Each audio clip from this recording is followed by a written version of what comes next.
ओम नमो भगवते वासुदेवाय। ओम नमो भगवते वासुदेवाय। नमस्कार दोस्तों, मैं हूं नीलू मिश्रा। स्वागत करती हूं आपके अपने ही चैनल भक्ति संग्रह में। आज मैं आपके लिए लेकर आई हूं मार्गशीर्ष मास की कथा। अगर आपको इसकी जानकारी चाहिए और इसका पूरा फल प्राप्त करना है तो इस वीडियो के अंत तक बने रहें और पूरी कहानी सुने। शास्त्रों के अनुसार मार्गशीर्ष महीने का संबंध मृगशिरा नक्षत्र से भी है। इसी नक्षत्र के कारण इस माह का नाम मार्गशीर्ष माह पड़ा। तो आइए वीडियो की शुरुआत करते हैं। इसकी महिमा स्वयं श्री कृष्ण भगवान ने गीता में बताई है।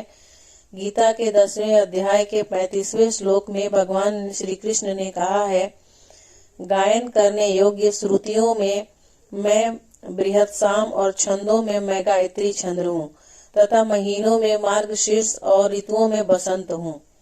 मार्गशीर्ष मास के दौरान यमुना नदी में स्नान दान का बड़ा ही महत्व है। मार्गशीर्ष महीने के दौरान यमुना नदी में स्नान करने से भगवान सहज ही प्रसन्न होते हैं।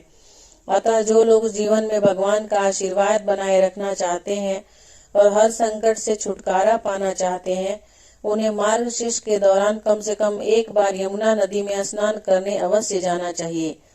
लेकिन जिन लोगों के लिए ऐसा करना संभव नहीं है, वो लोग घर पर ही अपने स्नान के पानी में थोड़ा सा पवित्र जल मिलाकर स्नान कर सकते हैं।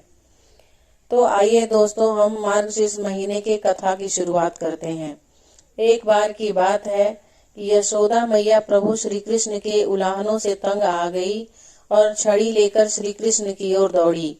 जब प्रभु ने अपनी मैया को क्रोध में देखा तो वह अपना बचाव करने के लिए भागने लगे। भागते भागते श्री कृष्ण एक कुम्हार के पास पहुँचे। कुम्हार तो अपनी मिट्टी के घड़े बनाने में व्यस्त था, लेकिन जैसे ही कुम्हार ने श्री कृष्ण को देखा तो वह बहुत प्रसन्न हुआ। कुम्हार जानता था कि श्री कृष्ण साक्षात परमेश्वर हैं। तब प्रभु ने कुम्हार से कहा कि कुम्हार जी, आज मेरी मैया मुझ पर बहुत क्रोधित है। मैया छड़ी लेकर मेरे पीछे आ रही है। भैया मुझे कहीं छुपा लो। तब कुम्हार ने भी श्री कृष्ण को एक बड़े से मटके के नीचे छुपा लिया। कुछ ही क्षणों में मैया यशोदा भी वहां आ गई और कुम्हार से पूछने लगी, क्यों रे कुम्हार, तूने मेरे कन्हैया को कहीं देखा है?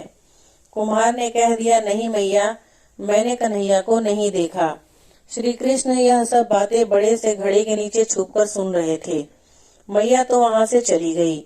अब प्रभु श्री कृष्ण कुम्हार से कहते हैं, कुम्हार जी, यदि मैया चली गई हो तो मुझे इस घड़े से बाहर निकालो। कुम्हार बोला, ऐसे नहीं प्रभु जी, पहले मुझे 84 लाख योनियों के बंधन से मुक्त करने का वचन दीजिए।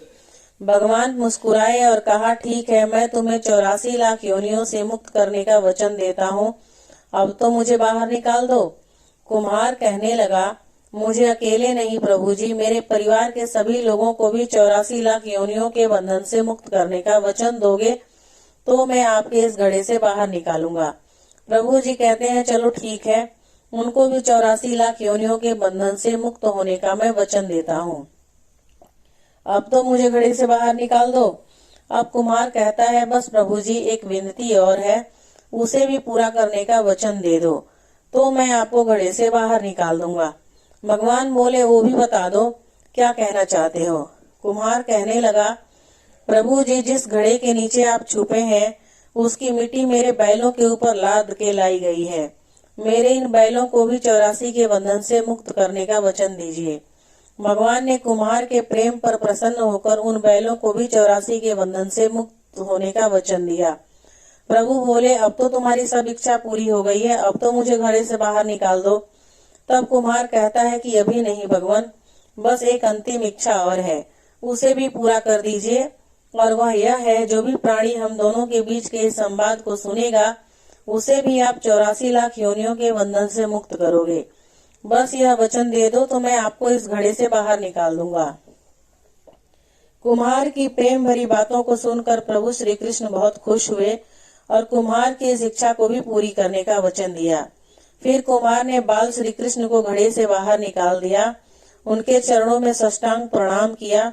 प्रभु जी के चरण धोए और चरणामृत लिया। अपनी पूरी झोपड़ी में चरणामृत का छिड़काव किया और प्रभु जी के गले लगकर इतना रोए कि प्रभु में ही विलीन हो गए। जरा सोचें, जो बाल श्री कृष्ण 7 कोस लंबे चौड़े गोवर्धन पर्वत को अपनी इक्वनी अंगुली पर उठा सकते हैं, तो क्या वो एक घड़ा नहीं उठा सकते थे? लेकिन बिना प्रेम रिझे नहीं नटवर नंद किशोर। कोई कितना भी यज्ञ करे, अनुष्ठान करे, कितना भी दान करे, चाहे कितना भी भक्ति करे, लेकिन जब तक मन में प्राणी मात्र के लिए प्रेम नहीं होगा, प्रभु श्री कृष्ण नहीं मिल सकते। बोलो वृंदावन विहारी लाल की जय, बाल गोपाल की जय। तो दोस्तों, ये कथा आपको कैसी लगी कमेंट करके जरूर बताइएगा। ये सूचना सिर्फ जानकारियों और मान्यताओं पर आधारित है जो मैंने आप तक पहुंचाने की कोशिश की है। अगर आपको मेरी वीडियो पसंद आया और मेरी दी हुई जानकारी आपको अच्छी लगे तो मेरे चैनल को जरूर सब्सक्राइब कीजिए। अगर आपको मेरा वीडियो पसंद आया और मेरी दी हुई जानकारी आपको अच्छी लगे तो मेरे चैनल